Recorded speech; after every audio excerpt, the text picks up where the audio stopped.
This project will allow us to achieve 14 days of electric resiliency for our mission critical facilities. Will allow us to reach our net zero goals by 2022.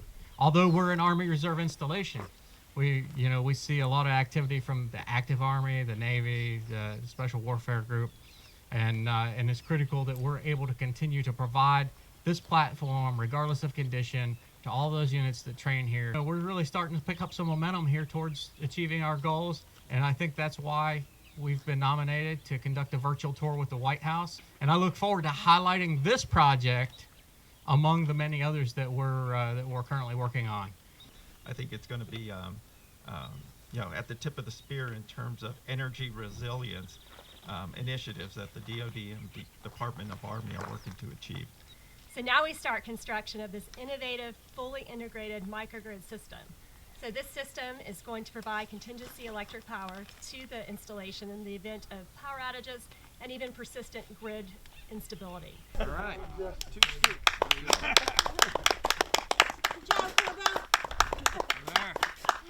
And we are the construction management oversight for these particular projects. So we're involved in the design phase, we're involved in the acquisition phase, and then we're involved in the construction phase.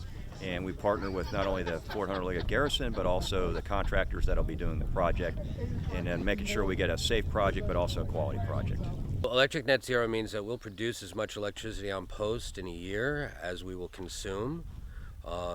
Critical mission resilience gives us the opportunity to operate mission in the absence of utility power. So if there was something that was going to shut the utility down, we would be able to continue the mission. So right now we currently have 3 megawatts of solar production, which is not quite half of what we need to achieve net zero.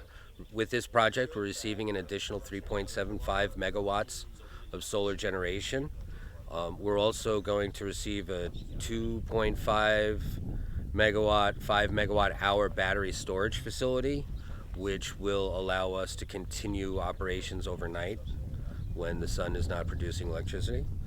That's what's going to move us to critical mission resilience. Well, Fort Hunter Liggett is a small installation, so it gives us the opportunity to implement this type of a microgrid on a small scale to determine what the challenges would be. Once we have those lessons learned, we can now scale this up for implementation at larger installations. This is the culmination of 10 years of planning by a bunch of very smart folks who've been here long before I ever showed up.